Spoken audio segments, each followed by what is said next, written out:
Hey, welcome back to this video. Today I want to talk about this state visit. U.S. Secretary of State Antony Blinken is actually going to arrive in Beijing this weekend. He's supposed to be here from the 5th to the 6th of February, and he's actually going to meet with President Xi, according to reports. So this is kind of like a high-level meeting. This hasn't really happened for a while now. The last time there was kind of a high-level meeting was at G20, when Biden and President Xi had a small talk on the sidelines of the G20 back in November. So this is kind of an important meeting, but yet at the same time it's kind of not. So I want to talk about what the analysts are saying in terms of what we can expect from this, give my own opinions on this, and then also share a couple other stories that are happening in the background, kind of in the backdrop of this, and why I don't think this meeting is actually going to be fruitful. I would love to hear your opinions on it also, because many of you guys follow the news like I do and have your own opinions. So leave a comment below if you think this is helpful or not. Because my opinion is it's torn, like always, right? Because nothing's black and white. So on the one hand, it's important to have these meetings because it allows high-level talks to take place. Governments to talk about their concerns at a kind of very high level. Some of the things that they were saying that Antony Blinken will kind of address or bring up will be the issue in Ukraine. There's an ongoing war, as you guys know, in Ukraine, between Russia and Ukraine.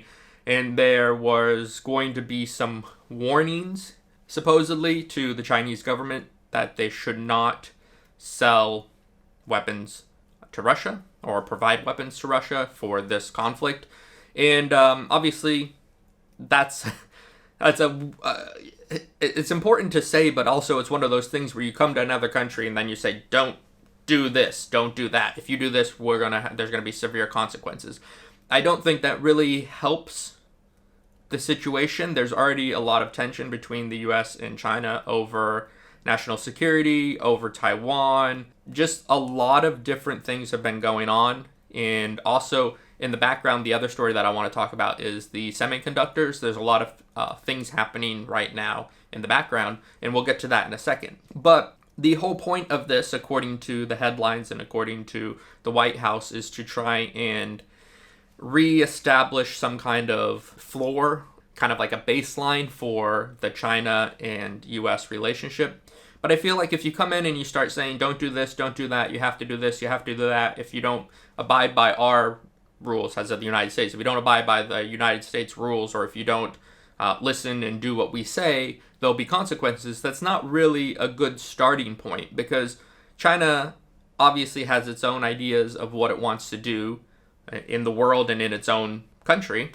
And if another country comes in and says, do this or do that, it's kind of like frustrating, I would imagine, because you say we're our own country, we make our own laws, we make our own rules, and we set our own policies for how we engage with the rest of the world. And that shouldn't be directly influenced or threatened by another country.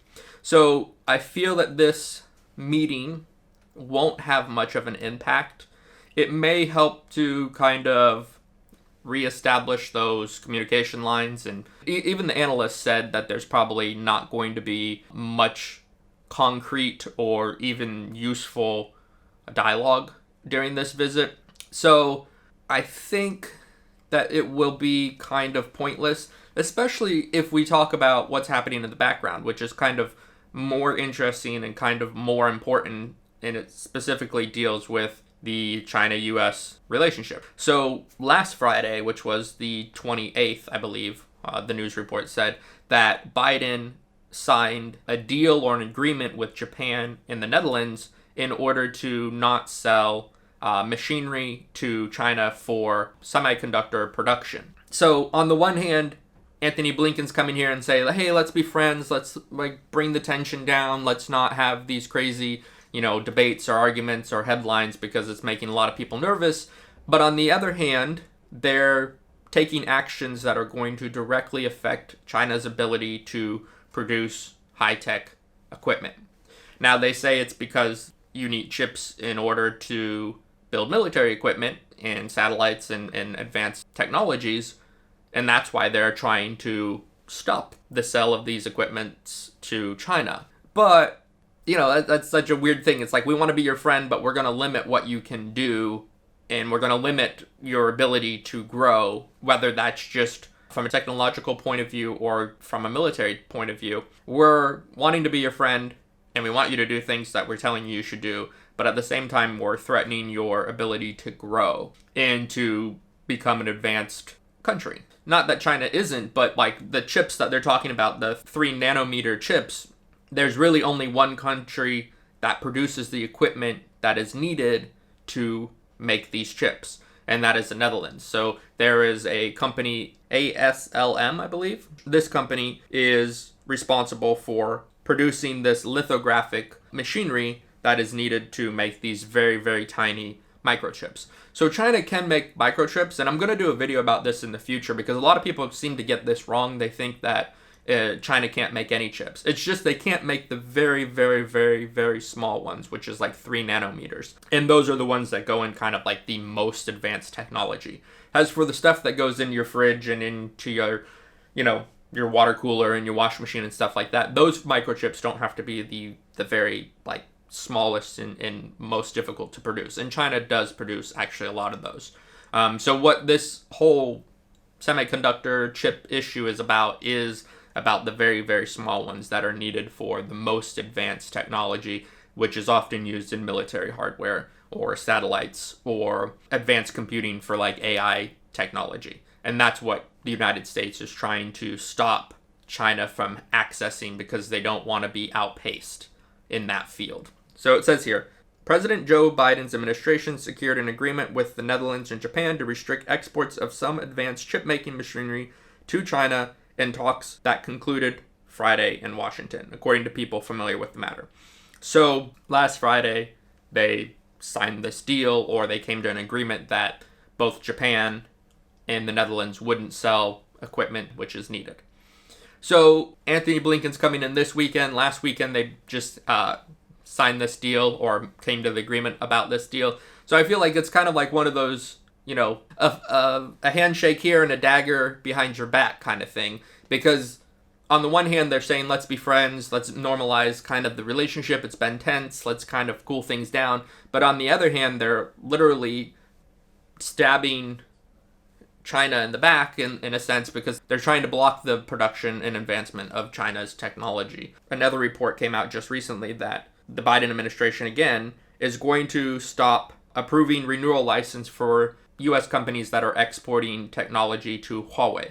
So we all know the Huawei issue has been going on for years now, and this is just one more kind of step to stop Huawei from accessing U.S. technology. And this is basically saying that they will no longer give out license for certain companies that were still trading with Huawei because they say it's essentially over, basically severing all ties from Huawei in the United States, which I don't think that's going to be a big deal because that issue has already been played out, but it's just one more step where it's like on the face, we're saying we want to, keep the tensions low, we don't want conflict, we don't want to have any problems, but on the flip side, you're doing all these things that are escalating the situation. Like the United States is the one causing this tension by, stopping Huawei from being able to export products from the United States, which they need to build Huawei equipment.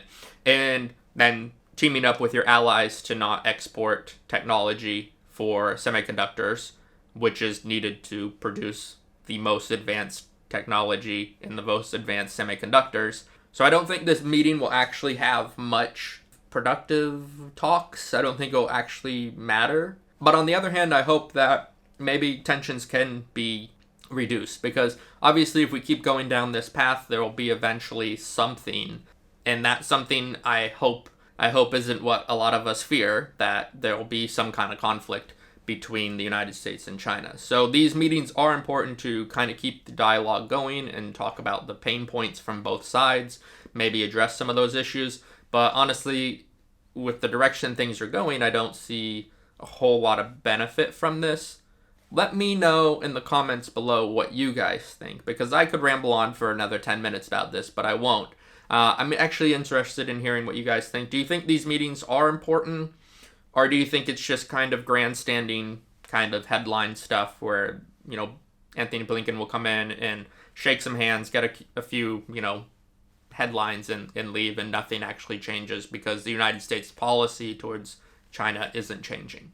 Also, let me know if you like this kind of unscripted, just off the top of my head style, because if you do, I might make more of these because they're a little bit faster to make and it can be more relevant to maybe stuff in the news. Also, don't forget to give it a like and subscribe because I do plan on making more content in the future, and I will see you in the next video. If you haven't seen my last one about mega projects in Africa, you can click here.